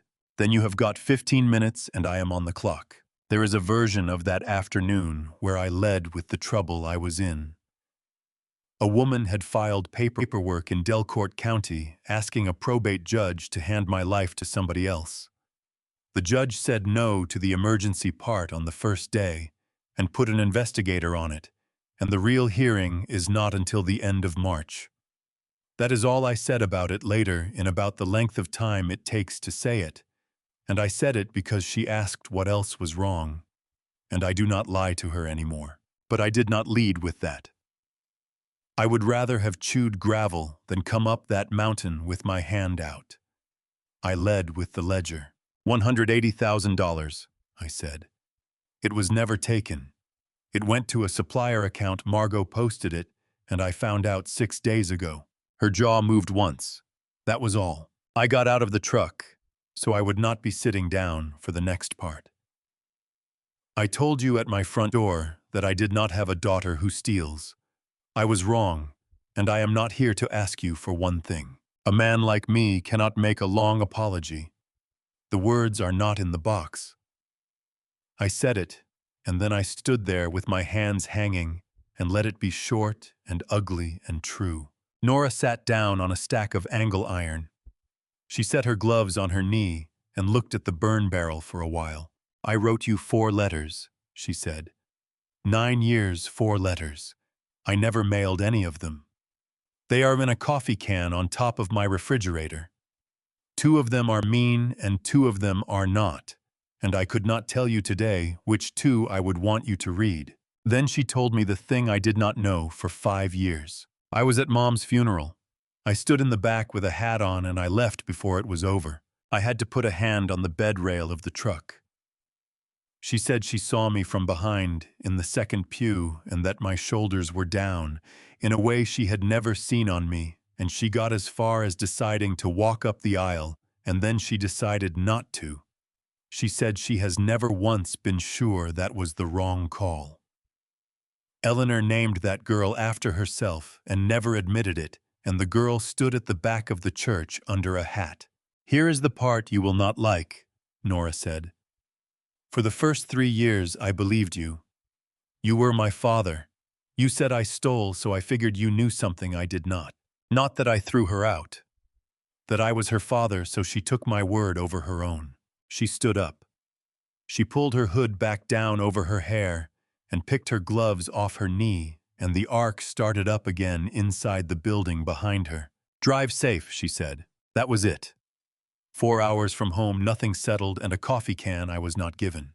There was a letter waiting for me on the kitchen table when I got back from the mountains, and it was the politest thing anybody sent me in all of this, which is how I knew to be afraid of it. Day 24. Sunday, March 9th, 2025. 4 hours of interstate behind me and road salt dried white on the rocker panels of the pickup. I did not take my coat off. I sat down and turned the envelope over twice before I opened it. Heavy paper. A firm from the county seat 2 towns over. The attorney for the petitioner. The petitioner is Brielle. It ran a page and a half, and never once raised its voice. It said the parties shared a concern for my welfare. It said everyone wished to avoid unnecessary strain on the family.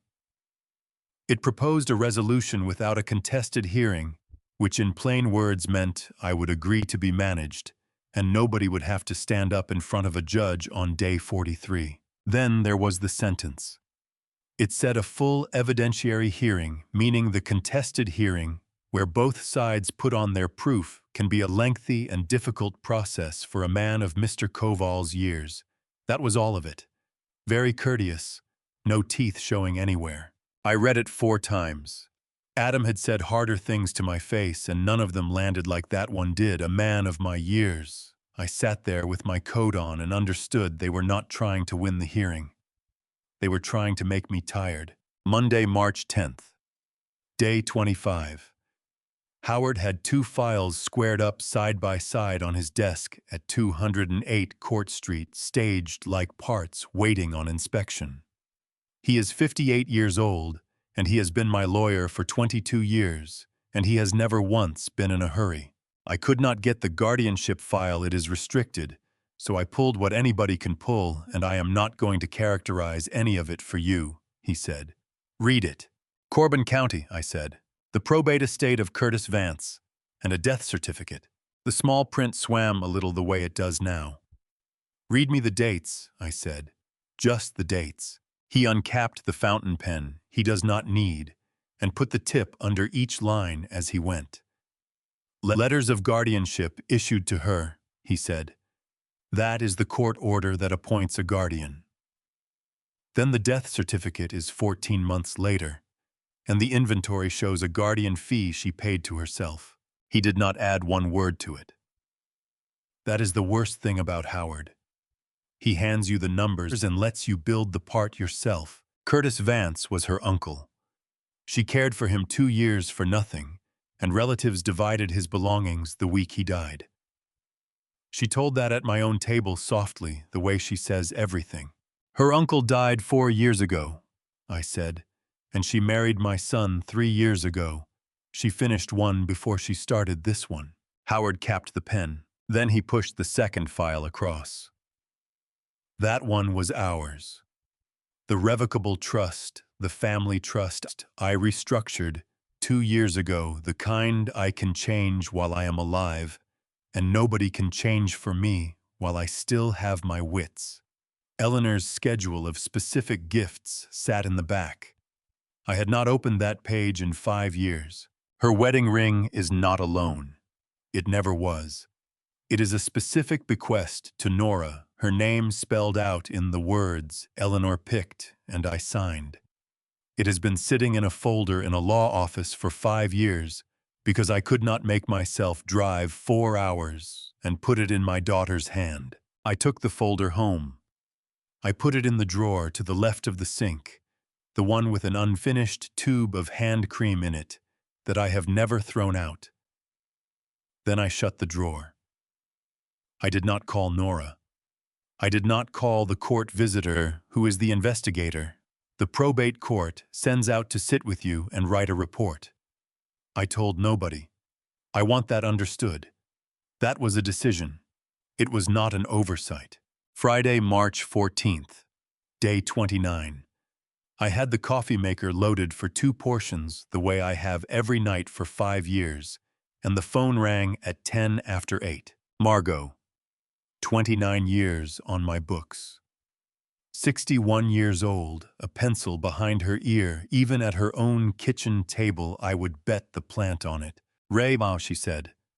There was nobody around to hear her say Mr. Koval. I drove up there Wednesday, and I told her to her face because it was not yours to tell. Wednesday was day 26. 4 hours up and 4 hours back in her own car at 61 to stand in a metal building in Culvert Gap and say out loud that the $180,000 was never taken, only posted wrong, and that she was the one who posted it. I did not say anything for a while. She wrote back 1 line, Margot said. Read it. Paper moved. Margot does not read off a screen if she can help it. It says I am not doing it for him. Then she hung up because there was nothing left in it for either of us. I stood in my kitchen with 2 portions of coffee going for one man. I opened the drawer and looked at the folder lying on top of the hand cream and shut it again. Then I called Howard at home.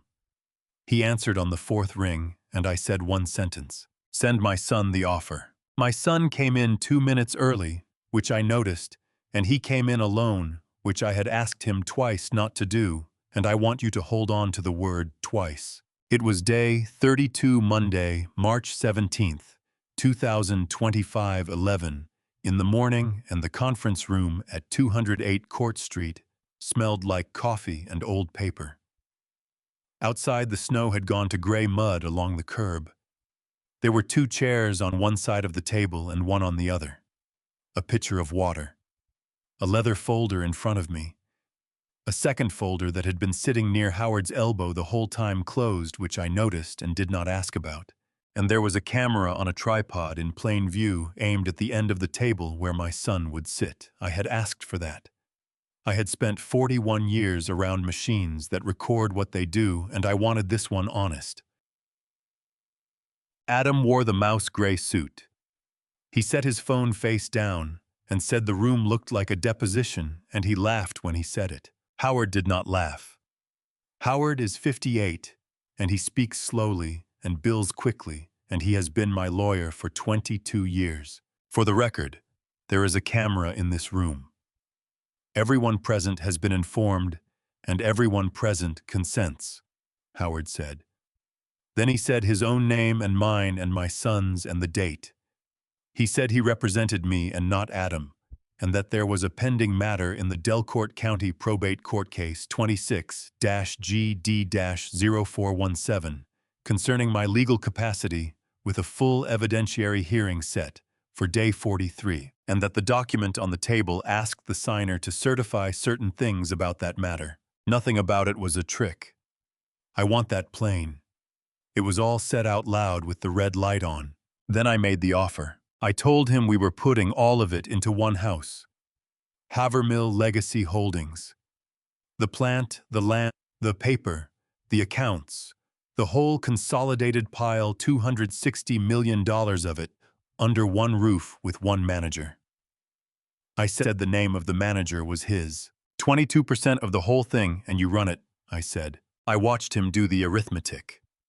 It took about 2 seconds. My son is quick with numbers and always has been. Then he spent about 4 seconds not reacting at all, and I noticed that too, and I will tell you straight that the second thing is a guess. A man's face going still can mean he is grateful. It can also mean he is counting something other than money. Then Howard said the sentence I had insisted on, the one I made him promise to say on camera. Mr. Koval, I represent your father, and not you. And I am advising you to have your own attorney read this document. The offer holds 48 hours. Adam waved it off. He said he did not need 2 days, and he did not need a lawyer to read a gift. Howard said it again in different words. He said the document contained a personal guarantee and a clawback provision and a share forfeiture provision, and that a competent attorney of Adam's own choosing would want to explain each of them to him before he put a pen to it, and that nothing would be held against him for taking the time. That was the second time. And my son smiled at him, the easy smile that has always worked on everybody in this town, and he said it. I am not going to lawyer up against my own dad. Then he bit his lower lip. Just once. He has done it since he was 9 years old, and I am the only living person who knows what it means. He read for 11 minutes. 11 minutes is longer than a man who was always going to sign and shorter than a man who is unsure. He asked 2 questions, and both were good ones. He asked whether the personal guarantee could be capped, and Howard told him it was his individual promise to pay the $4,500,000 capital contribution note secured by his house, and that it meant exactly what it looked like. He asked what happened to the note if the plant had a bad year. Howard answered that one completely and honestly, too. He did not ask one question about the fiduciary certification. I am not going to dress that up. He read the page. He did not ask. Here is the only thing I am sure of, and it is a guess I have never stopped believing. I do not think my son believed he was lying when he signed that page. In his mind, he had not started anything. His wife had. Everything he had done since was to protect me from myself, and a man can hold that in his hand and sign right over the top of it. He signed. Howard witnessed it. "Dad, thank you. I know what this is and I am not going to waste it," Adam said. I told him I appreciated him coming. We shook hands. He was still wearing the watch I gave him when he turned 21. Then the door closed behind him, and Howard opened the second folder. I asked what took so long. I have had these statements since Friday, and I could not confirm who paid until 8 o'clock this morning, and I kept it in the folder because I needed your face to be honest on that camera, he said. He turned one page around and put a single line in front of me. A joint account. A payment to a firm down in Corbin County, $32,000, and the certification my son signed did not say initiated. The word on that line was funded. I had everything I needed by the 17th of March, and the hearing was the 28th. And I want to tell you honestly what a man does with the days in between, because it was not what I expected. Day 33 was Tuesday the 18th of March. I got to the plant before 5 in the morning, the way I had for 41 years. I signed what needed signing. I walked the floor twice when once would have done it. That night, I made 2 portions of coffee at home the way I have made it for 5 years, and I poured one down the sink and stood there listening to it go. I slept about 3 hours. That was the shape of all 9 of those days. Too much work. Not enough sleep. No power in it anywhere. Twice in that stretch, I caught myself with my thumb resting on my son's name on the telephone. Not pressing. Just sitting there on the glass, the way you lay your hand on a part, before you decide whether it goes in the bin. Both times I turned the phone face down on the counter and went out to the garage and found a bolt that did not need tightening. Day 34 was Wednesday the 19th. I drove down to the First Church on Main Street at 6 in the morning. They leave it open, and they do not turn the heat on until 7, and I could see my own breath in the second to last pew. I am not going to dress this up. I did not pray. I went back on day 37, Saturday the 22nd, same hour, same cold, same pew. I sat in the back of that church twice, and I could not put one sentence together, so I just sat there. And I will tell you the exact thing that almost stopped me because it was not love, and it was not doubt. I had plenty of both, and neither one of them slowed me down. It was the night Eleanor died. There were people in that hospital room, and every one of them let go of my hand at some point to get water, to make a call, to stand somewhere else. Adam did not. He was 29 years old, and he held on to my hand for 11 hours, and his fingers went white, and he did not let go. You carry a thing like that in your chest, and then you sit in a cold church trying to decide how far to take a document, and it does not argue with you. It just sits there with you. I called Howard on day 37 from the truck outside the church. I asked him plain what happens if I do nothing. He said, "If you do nothing, you probably win on the 28th, and then you live in that house another 20 years with a son who tried it once." He did not talk me out of anything, and he did not push me either. He just answered the question I asked. I have respected him for that every day since. Then he told me 2 hard things. The first was about the paper I wanted. I wanted something with teeth in it. Howard said no. He said, "We are not writing a document to punish him. Documents written to punish men get thrown out.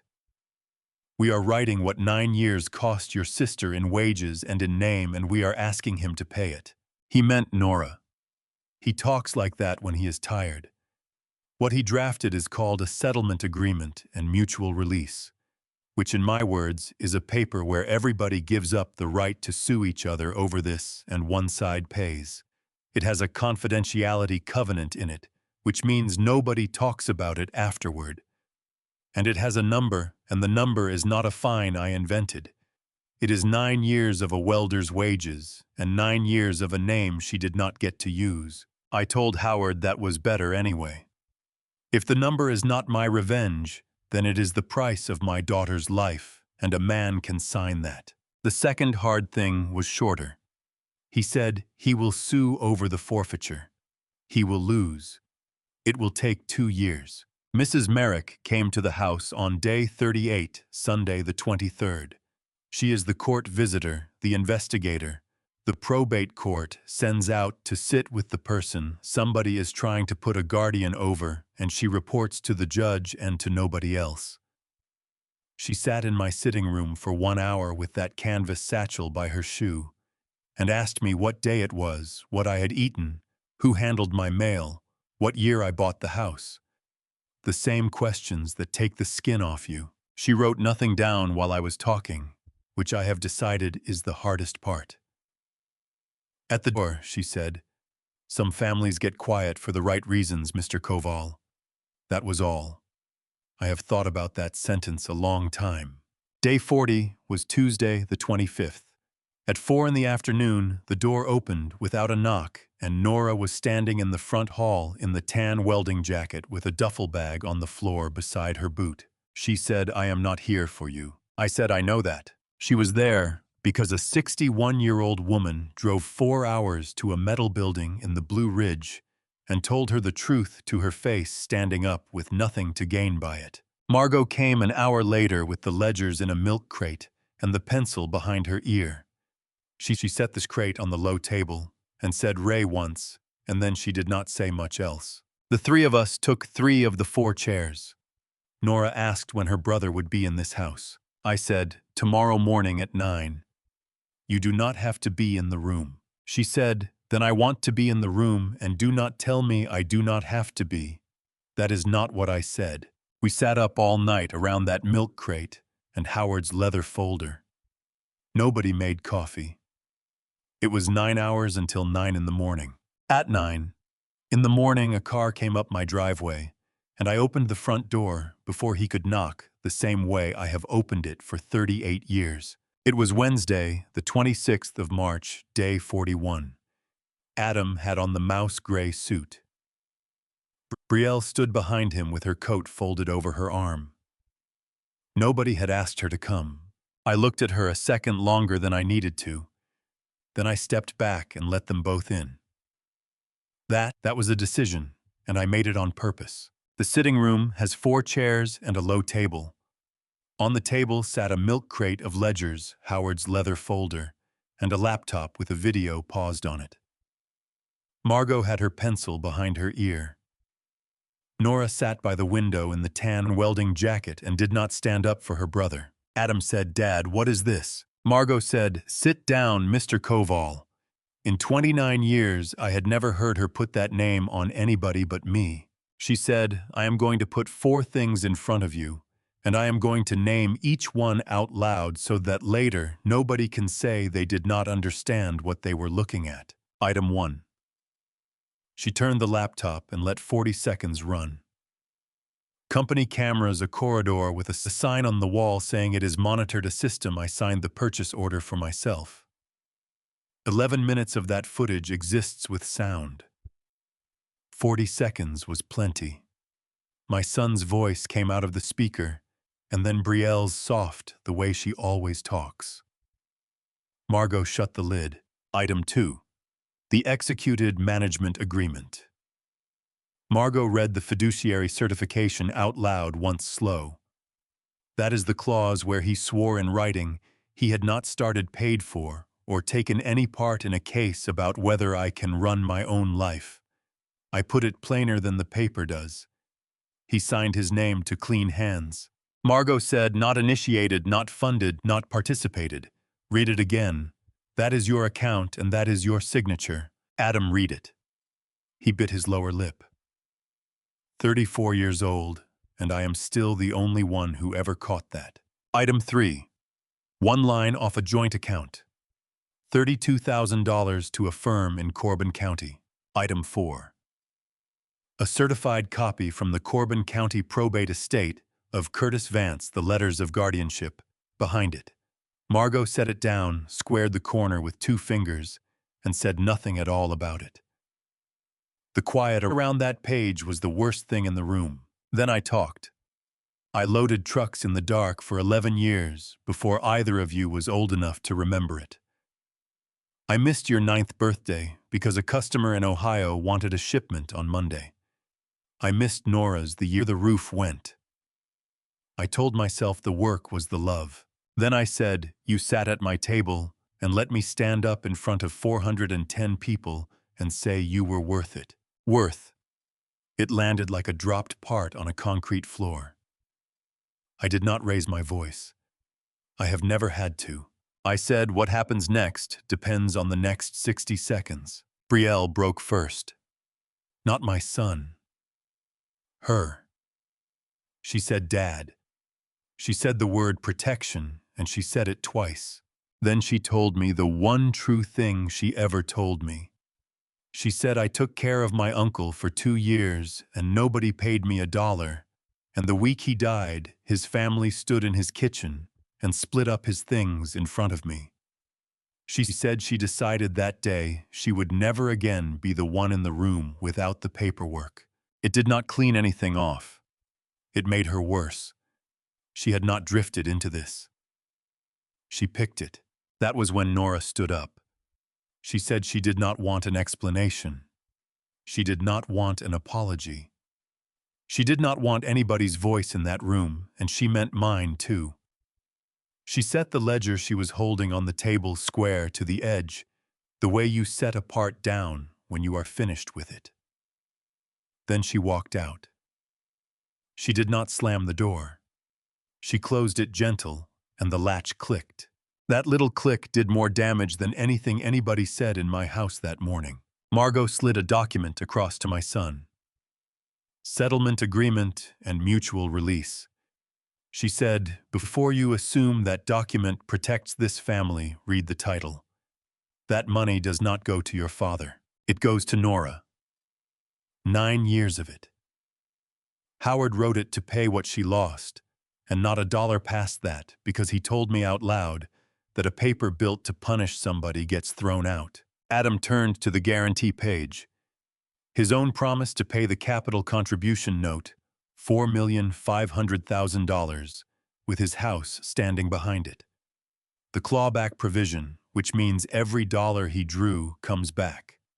The share forfeiture provision, which means $9 million of his shares go to nothing on a false certification. He signed. Then Margot said 2 words. The ring. She laid the revocable trust page beside them, the line naming Eleanor's wedding ring to Nora and nobody else. Brielle worked it off her finger and set it on the table, and it made a small sound. I said, get out of my house. I walked my son out myself. The gate at the end of my driveway opened slow, and we stood there while it did. And 38 years of waiting on that gate does something to a man on the way out that it never did on the way in. The hearing took 14 minutes, and the first one took 15, and I have thought about that 1 minute more than I have thought about the money. Here is what the minute was. On day 1 Friday, February 14th, at 4 in the afternoon, the judge was being careful with a man who might be sick. He went slow. He said my name twice and waited to see if I came back with it. On day 43, Friday, March 28th at 9 in the morning, in that same small courtroom, with the radiator that knocks like somebody is under the floor working a wrench. He did not go slow. He read, 15 minutes is what it costs a court to be gentle with a man it thinks is going. 14 is what it costs to finish with one it is not worried about. Howard leaned over before the judge came in. He said, 3 things go in, and I am not going to say one word past them. 3 things went in. The independent capacity evaluation from the university, 3 hours away, done by people who had never met anybody in my family and were handed no medication list by a caregiver. The substitution record from Brandt Pharmacy at the corner of Main and Delcourt, signed by Ellis Brandt, showing what went into the 7-day organizer and what was never supposed to be in it. And the report from the court visitor. Howard made no speech. He set them down the way you set gauge blocks down square one at a time, and then he sat. The report is the one that ended it, and I want that straight because it did not come from me, and it did not come from Howard. Mrs. Merrick sat in my kitchen with that canvas satchel on the floor by her shoe, and asked me what year it was, and she wrote nothing down while I answered, and then she went and sat with the people who filed, and she pulled the Corbin County probate estate of Curtis Vance out of a public drawer. 6 pages. I read the last paragraph, and nothing else, and I will not quote it. It was not kind to anybody in it, including me. It was accurate. Then the judge said, "The petition is dismissed, and the court is referring this matter to the county attorney." I did not understand the second half of that until we were out in the hallway. Howard said, "That was not me. I did not ask for that." That was a judge with 6 pages in front of him and a vulnerable adult protective report behind them. I said, "How long does that take?" He said, "Long enough that neither of us gets to enjoy it. So I will say plain what I do not know." A referral means the court handed it over to the county attorney, the lawyer who decides whether the state brings criminal charges, and that decision was never mine to make or to stop. I don't know how it ends. I am 63 years old, and I have learned that a man who tells you how a thing lands 2 years out is selling you something. 11 weeks after the hearing, a notice went up in the public record of a state licensing board concerning a nurse practitioner license held under the name Brielle Vance. I read it on a library computer. The typeface was narrow and gray, the kind they use for lists, and her name sat in it the same size as everybody else's. Adam sued over the share forfeiture provision, the clause that wiped out his vested shares because the certification he signed was false. Howard said he would, and Howard said 2 years, and Howard has never once been wrong about time. As of the day I am telling this, it is still going. Trevor Sandoval sent a card with nothing written in it but his name. Dom Reyes got the extra hours, and here is the truest sentence I have got in me. A man with a 2-year-old daughter risked his job to knock on a window for me. And I have thought about that more than I have thought about anything my son did. Then Margot. 11 minutes of corridor audio came out of her, and a milk crate of ledgers, and 9 years of quiet came before all of it. I did not decide about Margot because it was not mine to decide. Her silence cost Nora 9 years. So I carried the settlement agreement and mutual release up with me signed and performing, and I put the question to Nora instead. She told me to leave Margot where she is at her desk pencil behind her ear as long as she wants the job. That is what she said. I am not going to tell you what I thought of it. Friday, May 16th, 4 hours of road, and I came up into Culvert Gap, and the gap was green. In March, it had been gray rock and salt spray and bare trees.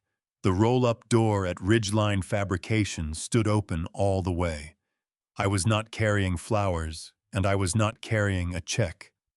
I had a small box out of the kitchen drawer that still holds an unfinished tube of hand cream, because Eleanor's ring was never mine to keep, and it took me 5 years and a courtroom to work that out. I still make 2 portions of coffee. I have quit apologizing for it. She came out with her hood up and the tan welding jacket on, and she knew the truck before she knew me, the 14-year-old crew cab with plate HDX 4192. I held out the box. She pulled her gloves off before she opened it, and that is the part I keep. She looked at it a long time. The crescent scar on her right forearm sat in the sun.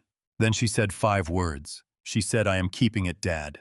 And I stood there on the gravel at 63 years old, hearing a word I had not heard in 9 years, and behind her, the machine was still running, because she had not shut it off, because she was going back to work in a minute. He won't fight it. By the time it matters, he won't remember there's anything to fight. That was my son, standing under a freight door at the party, where I had just handed him my company. My daughter-in-law answered in that soft nurse's voice. The paperwork was already filed, and the place they had chosen had a beautiful garden. $260 million, 41 years of my life, and something already sitting in my kitchen that I would not understand for 4 more days. So I raised my glass to him. Then I set a trap. Welcome to bitter autumn. Whoever you are, wherever you are, thank you for being here. Tell me in the comments which country and city you're watching from. I love seeing how far these stories travel. A quick note. Parts of this story are fictional, written for entertainment and learning. Any resemblance to existing names or places is coincidental, yet the message I'm sharing is useful.